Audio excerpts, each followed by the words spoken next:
So please give a warm welcome to Dr. Manchanda. Thank you to the Commission, thank you to UCLA CHIPS, everybody here, and to the community representatives and leaders in the room today. I'm a primary care physician. Is that better?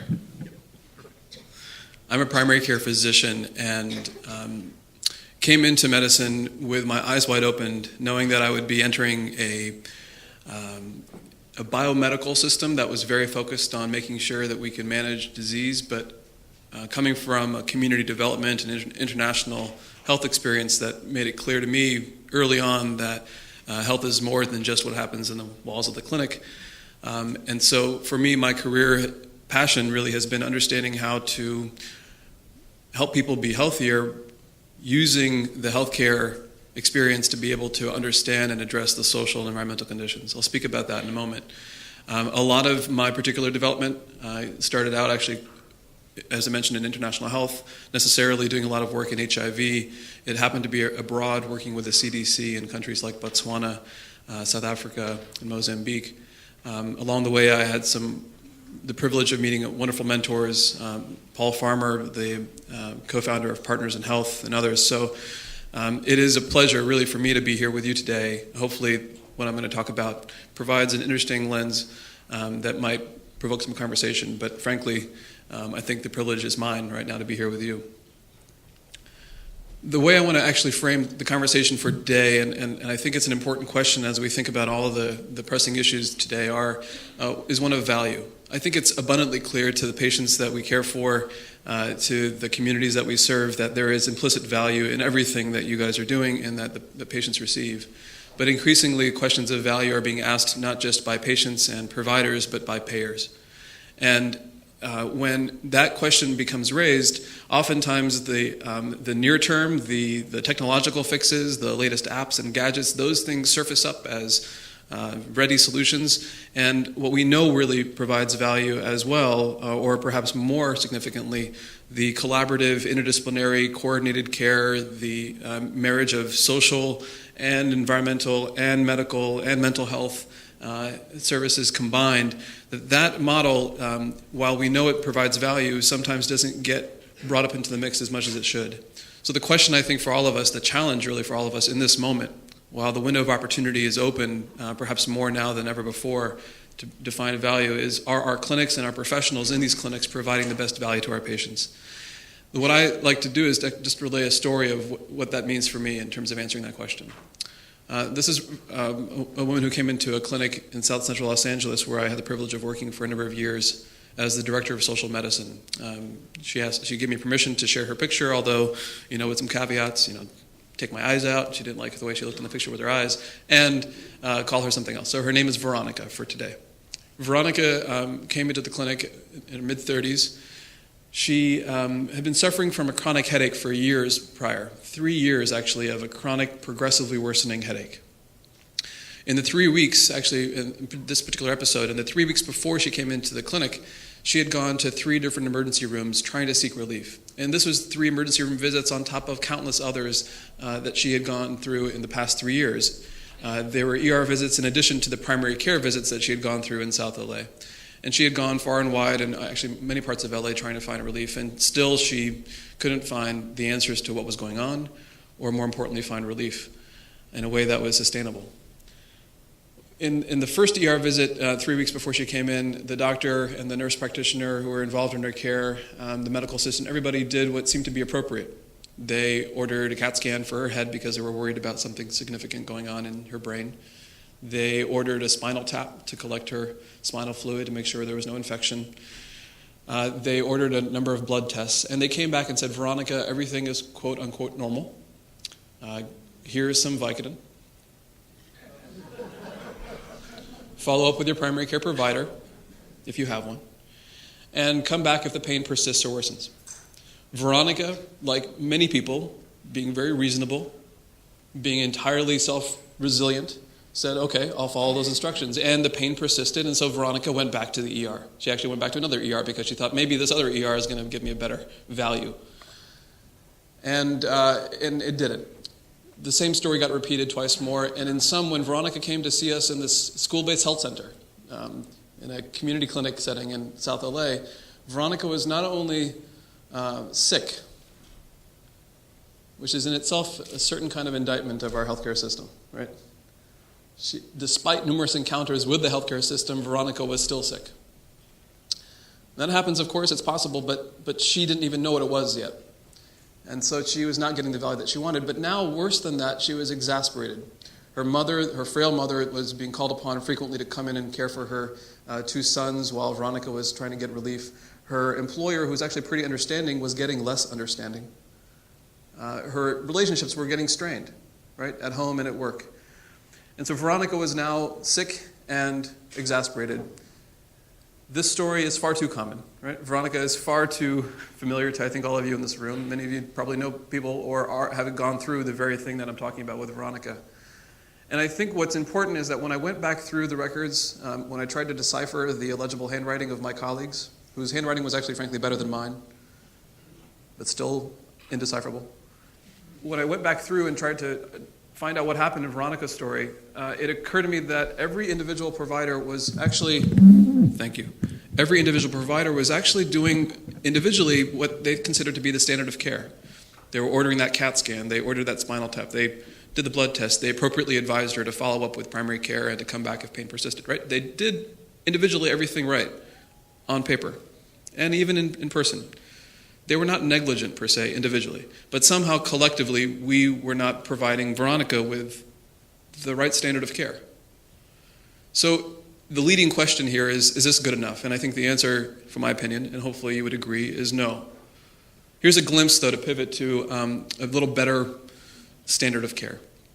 When she came into our clinic, before I even saw her, Veronica was the 17th patient out of my 26-patient day that day in the primary care setting, right? Veronica had been cut off over there, but she came into this clinic, and the medical assistant in our clinic, who had a GED training but was from the community and had incredible expertise, right? That medical assistant asked Veronica questions that you would expect. What are your chief complaints? Let's get your vital signs. Oh, and by the way, here are 7 questions that we derived as a clinic from the American Housing Survey to screen you for housing risk factors. And the reason we did that is because months and years earlier, after a lot of incredible community collaboration, and then actually a few months earlier through a SurveyMonkey tool, a rigorous methodology, we asked the community a simple question. What are the social and environmental conditions that we as a clinic should be aware of and better able to address to improve health? You tell us how we can tailor, how we can personalize, how we can provide the best standard of care to your community and to the patients. And not surprisingly, in South Central Los Angeles, the number one answer that came back was slum housing. Said in that way, not substandard, slum housing. Number 2, food insecurity, and so on. And that became, particularly in my role as a director of social medicine there, I took that as my mandate. And it was clearly, I wasn't the only person. This clinic, St. John's World Child and Family Centers, has a long tradition, as many FQHCs do, of social justice-oriented mission. But in this particular case, we were trying to integrate this into the workflow. And so the medical assistant asked Veronica those 7 questions, and 3 of the 7 questions were positive: roaches, mold, and water leaks.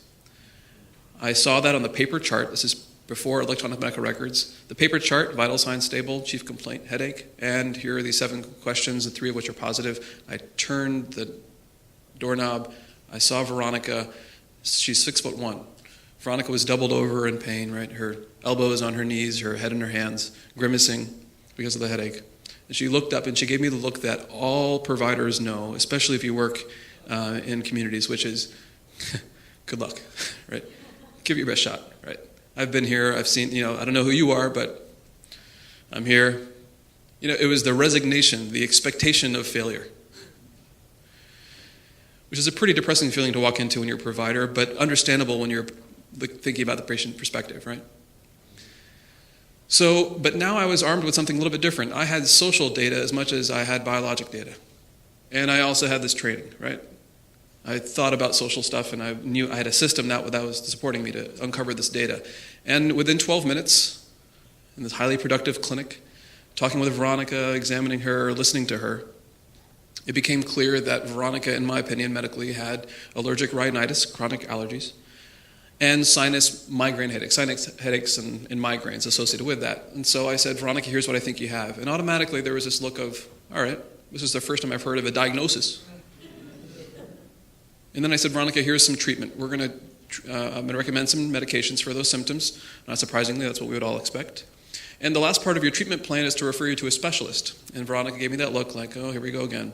You're talking about an ear, nose, and throat specialist or some sort of specialist. And I said, no, the specialist is a community health worker who's actually part of a partnership in our community who's going to go to your home and actually understand what's going on there a little bit and see if they need to refer you to another specialist like a tenants' rights organizer or a lawyer to be able to help you to understand how to advocate for your rights with your landlord. If required, they'll contact me to be able to write that form letter to cite the civil code that the landlord needs to be aware of to take care of that housing issue. We got a system in place working with a specialist to take care of this issue, Veronica. And so she said, okay, I'm in. She came back in 3 months later, not because she wanted to, but because we asked her to. It is, after all, a fee-for-service FQHC clinic.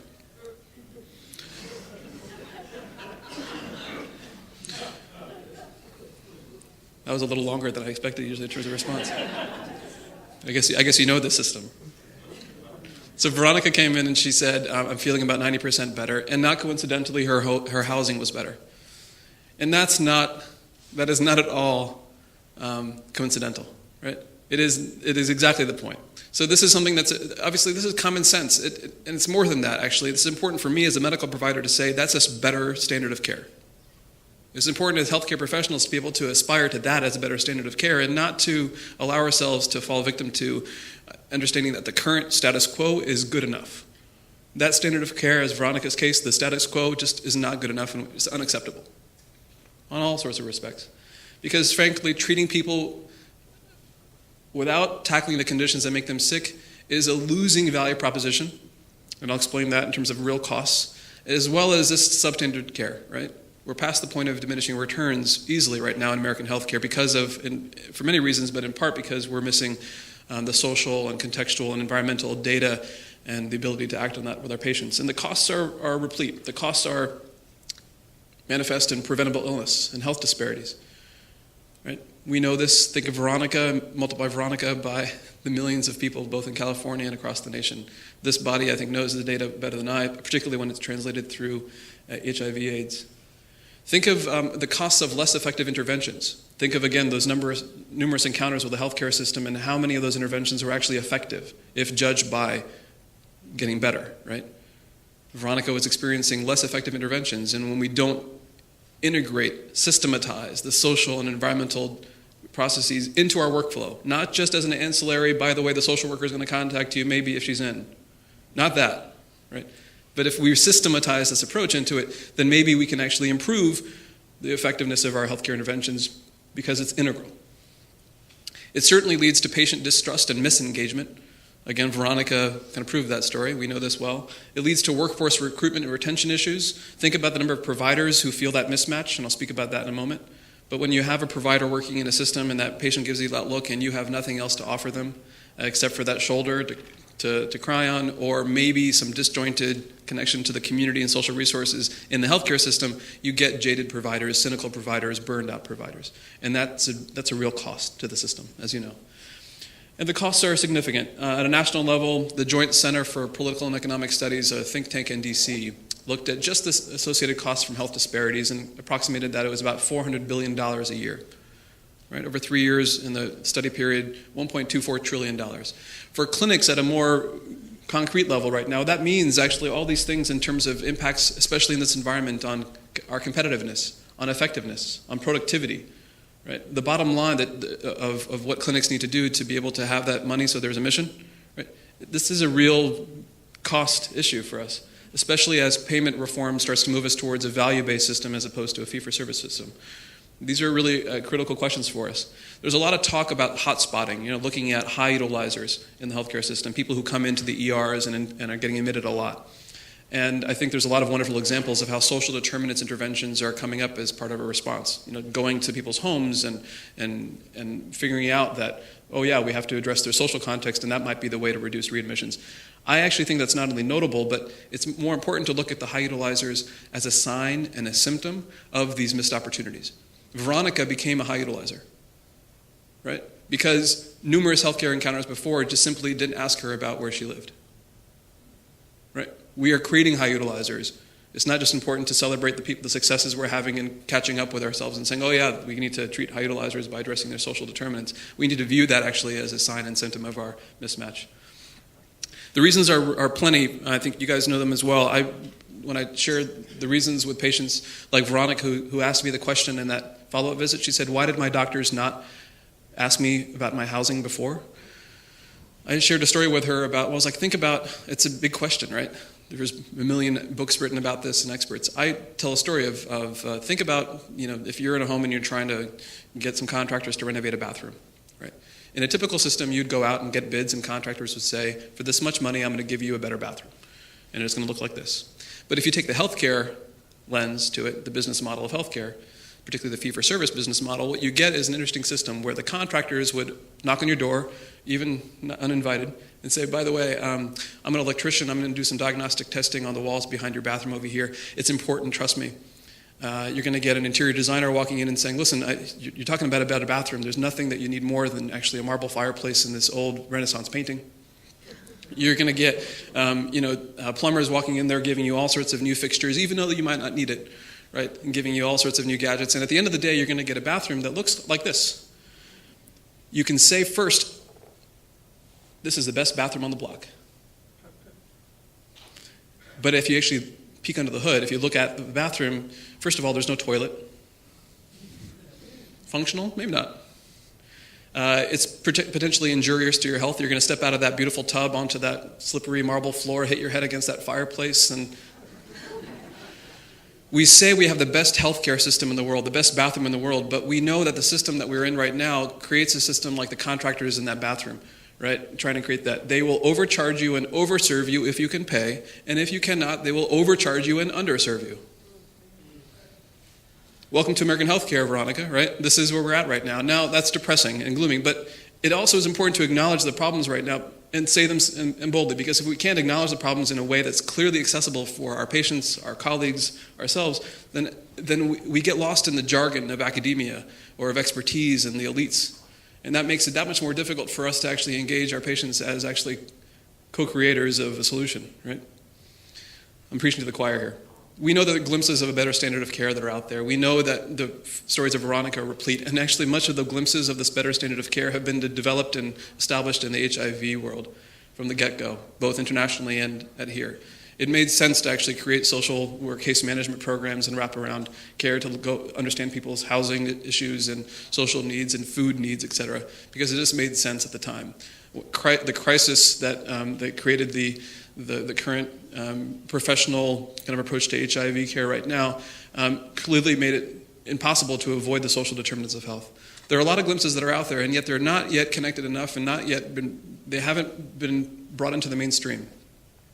What we know, though, about all these glimpses of the better standard of care is that they all unite around one thing. They all clearly share their ability to focus on the social factors, the social determinants. And so I'm going to pick up the pace here. We know that about 60% of premature mortality is attributable to social factors.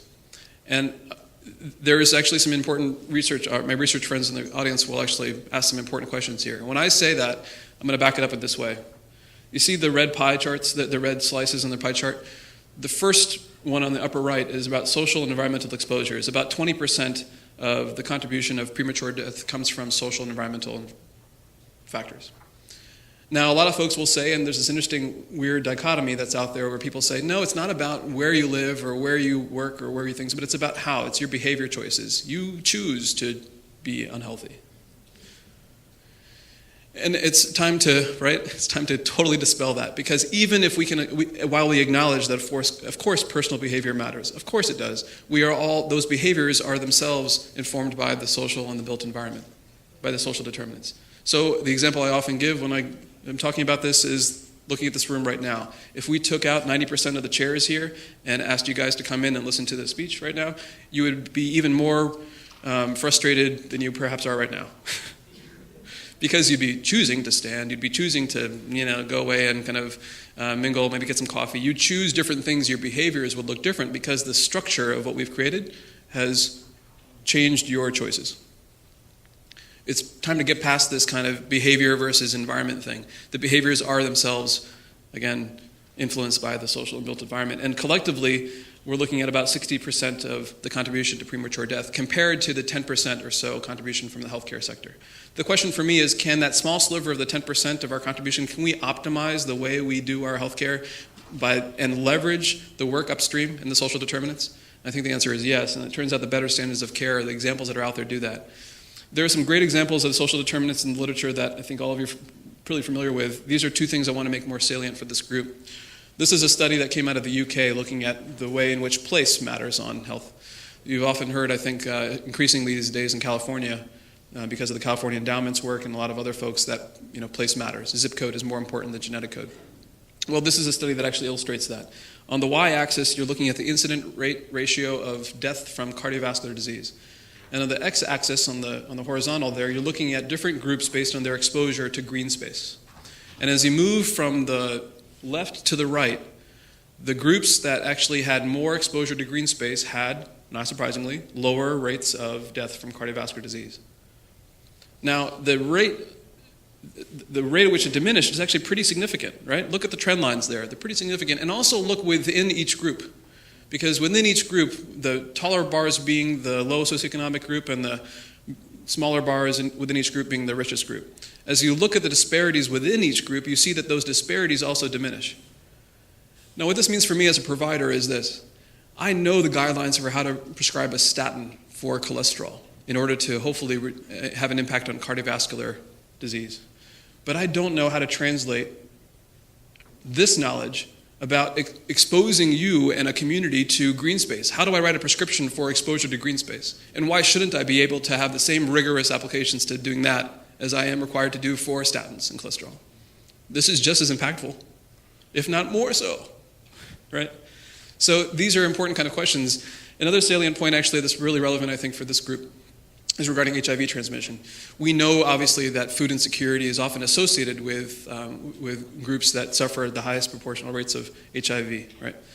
But what's interesting, I think, and important to acknowledge is the fact that insecurity itself may actually increase HIV transmission. And the way it's doing so is illustrated by a study that was pretty important, came out about 4 or 5 years ago, but it's from abroad. About 2,051 adults to be exact, in Botswana and Swaziland were actually interviewed, and it was a cross-sectional survey, so multiple questions were asked about food insufficiency and their risk behaviors. And they found that about a third of women and about a quarter of men had experienced food insufficiency in the year prior. Pretty stark rates, and in fact, obviously those rates are higher than you're going to find in the US, but what's significant is not just the level of food insufficiency in that population, but the fact that insufficiency was associated with increased HIV risk behavior. And this association was worse among women than it was among men. And the risk behaviors are listed there: inconsistent condom use, sex exchange, increased intergenerational sex, and lack of control over sexual relationships. If we tease that apart, food insecurity is a marker of poverty, right? Food insecurity was associated with increased risk transmission because if you can't feed yourself, if you're hungry, then you start to transact what you do have. Your body, right? You give away you commoditize what you think you have, and then all of a sudden we see increased risk behaviors. It's actually a very rational choice in a very irrational context, right? And leading to incredibly horrible outcomes. But that's a link between a social determinant of food insecurity at a community level, individual level, and now increased rates of HIV transmission. The social determinants matter. Epigenetics is a growing field that many of you are familiar with, and it's helping us understand that not only is zip code as important as genetic code, but the zip code at a molecular level is actually shaping our genetic code right now, right? And it's been doing so for generations before us, our parents and their parents, etc. This is the Native American wisdom of the 7 generations approach now being manifest in the field of epigenetics. So nature and nurture, now we're realizing these things kind of are incredibly integrated. So what does this mean, I think, for us? When I think about this in clinical context, again, as a concrete practitioner, I think it's important to use the story. I've been using this a lot with patients, which is a common parable that you guys know of, the friends who come to the river. You guys familiar with this by a show of hands? All right, so 3 friends, the way I tell it is a little bit different. 3 friends come to a river, and they see a child drowning in the river. It's a beautiful scene, but somehow obviously the sound of that child screaming out in pain shatters that idyllic setting, and they jump right in, right, to save that child. And to their dismay and horror, they see other children and adults now in the water, also in need of rescue. So they stay in the water and they rescue. Over time, one of them tries to rescue people just at the water's edge, at the waterfall's edge there. They are there. They say, that person says, I'm going to redouble my efforts and try to save those who are about to drown.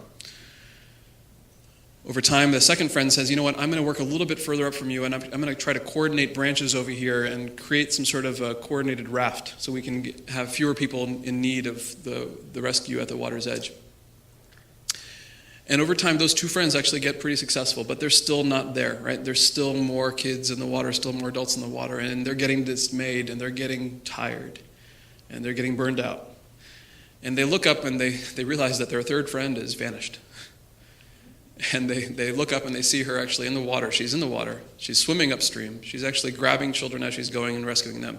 And they shout to her, where are you going? There are children and families to save. And she shouts back, I'm going to find out who or what is throwing these kids in the water. In the clinical system right now, not only do I think that's an important parable, but I take that literally. So those three friends are kind of what we have right now. We have in the healthcare system the specialists, the partialists, right, who are there at the water's edge, the trauma surgeons, the ER doctors, the oncologists, the specialists who are there and absolutely vital and necessary to take care of those just about to fall over the waterfall. We now are in the era of the comprehensivist, that second friend, the person who is coordinating a medical home, the primary care medical home, right, as a raft to have more people come in. And it's debatable whether or not that's going to be incredibly successful, but one of the things we do know is that it's not incredibly successful unless we actually have that third friend in the mix. And not just in the mix upstream, working on land use and policy and law, but actually in the water, in healthcare itself, that upstreamist, that person who is actually making sure that, I'm going to skip past the slide, they're making sure that they're optimizing value of their system by making sure that the system, not a hero provider, but a hero system, right, is systematically asking about where people live and their social determinants. They're using tools like their electronic health record systematically. They have the skills to integrate these upstream interventions in a clinic workflow, and then they address things not just for that patient, but actually at a system level and then at a population level, right? These are people, again, who are in healthcare. They can be clinicians, care managers, social workers, promotoras, but they're in the healthcare system. Their paycheck comes from the clinic. These are the Upstreamists. They're necessary, they're not sufficient, but they're a necessary part, and they're underutilized right now, and they are out there. We know that if with the right training and tools that you can actually take the current sense right now of the efficacy among physicians and providers, which is that a lot of them feel that, they know social problems matter as much as health issues. About 80% actually, according to nationwide surveys, know that those issues matter, but only about 1 out of 5 of them, and in my work in South LA, only about 1 in 4 actually felt the confidence to address these issues in their system. But within 11 months, we actually tripled that confidence to be able to do that because we created a system around some providers. So one of the ways we do that in HealthBegins, an organization that I co-founded with some other public health-minded clinicians, one is we just make Upstreamists. And we do that through workshops where people come in and they learn in 3.5 hours how to walk away with a methodology so that they know how to create an upstream intervention in their clinic. They walk away with a project plan, a draft budget, and a PowerPoint pitch, and they now are armed as champions. And you know who these people are in the clinics that are out there. You partner with them already, or maybe you are them in your clinics. They already are there, but sometimes the would-be Upstreamists, especially the new generation coming through, no one taught them about how to write a budget or how to pitch an upstream idea into their clinic. They're busy seeing patients and dealing with medical homes and EMRs and quality of care stuff. We surround them with local content experts so that, including the community, patients included, to elevate and recognize the value of the expertise of a patient, of a resident, of a community member, and put them on the same par with the PhDs. Because those are the local content experts that can help support the Upstreamists in the system. And then we follow up with Skype coaching, right? To make sure that it's not just one-day workshop, it's actually months of follow-up care. And we connect them to care. One of the models that we have, and I'll end here, is a model that's really concrete in South LA. Because HealthBegins is really interested in training and making Upstreamists, we actually started not just with practicing clinicians in those workshops, but we also started in high school. So in South LA, there's a charter school that invited us in to partner called Alliance Health Services Academy. We've gone through 3 different cohorts of about 30 students each, and the model that we're introducing here is what we call community health detailing. You know about pharmaceutical detailing, right? You get some bright, shiny, happy young people, and you send them into the doctor's offices with the paraphernalia regarding the medications, and lo and behold, the prescriber behavior rates change in terms of prescribing medications, and a miracle. $1 billion of money spent in this, and it's highly effective. And I think the HIV community is familiar with how that works as well. And it is a thing. It works. In the academic community, they try to make academic detailing so that there's at least more information that's subjective. In our case, we're co-opting it a bit more, and we call it community health detailing. We bring high school students in to a project where they learn actually about the social determinants of health. Every week they go through and learn about housing or racism or food insecurity, transportation, and how it links to health and to healthcare. At the end of each week, they then map the resources in their communities that can address those things. Not just social services, which are vital, but also community organizing resources. Right? Not just provision of care, but also organization, mobilization of care. And they map those resources out. And what they've built is actually a community-powered Yelp for health that is actually focused around that second outer ring of circles, the social determinants. They're mapping resources in that factor. They're doing research in the classroom. And then they come in and they share what they've learned with doctors. This is what's happening at UCLA right now in one of the medicine pediatric clinics in Santa Monica. These students are coming in and they're detailing the doctors and saying, A, social needs matter, and here's why. B, I'm telling you why, because I live this, I know this, I'm from this community. And lastly, here's a tool you can use, by the way, that we've developed that gives you no excuse to be able to find a social resource for a patient with an unmet social need.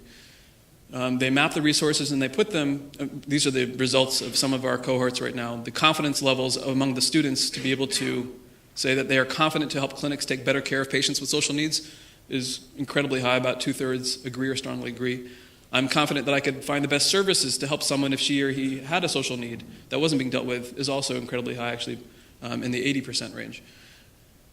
That's important because not all of the social needs need to wait for them to pop up in the healthcare system, right? We need to build community capacities to address this. And what they're doing then is bringing in this really simple prototype of a Yelp-like interface that is now powered by community expertise and data from high school students. And it could be any community stakeholder group, but this case is high school students. And what happens in this case is that now in a clinic, instead of waiting for Veronica to come in and say, I have a housing need, and then having me as a provider go finding the care manager who maybe is out that day, or if she's in that day, goes to her binder with tattered pieces of paper about outdated information, right? We're way past that stage. If we can find an app that tells me how to find the greatest review for sushi in a mile radius, we need to be able to have the same thing here, accessible. Not just, right? It's too late for us to actually be, right, talking about binders. We got to get online. We got to get into the app world. We got to do this stuff because, frankly, Veronica and patients like her can't wait. We are addressing that pain point in the clinic, but the important point is the community is driving this one, right? It's not just an app. It's actually a community-built detailing approach. So here are some questions that we ask the students to ask when they're detailing. And I encourage you to ask these questions of yourself right now. Is the clinic that you go to or that you work in providing a high-value, better standard of care? Do you regularly identify the health and social needs? Do you have a dedicated person or team working to address social conditions as part of your staff at a patient level and a population level? Are you routinely screening patients for risk factors in their social environment? Do you routinely connect patients to social needs and environmental resources? Do you go beyond the level of the individual patient and help improve social and environmental conditions? And then lastly, and perhaps most importantly, do you reflect this upstreamist approach in the way you fund your work? Now, I would guesstimate that about 5 out of the 6 questions would be answered affirmative by people in this audience, right? You're probably like, yes, we do all these things. Question is now, do you do it well enough, right? And that's the question for all of us. Are we really achieving high value by optimizing each one of those steps? And then, of course, collectively, are we working in ways to be able to fund this work so it's not just grant-funded, right? This is part of the way we need to provide high value. And so I'll just end by kind of getting on my soapbox, which if I haven't been so already, and say this.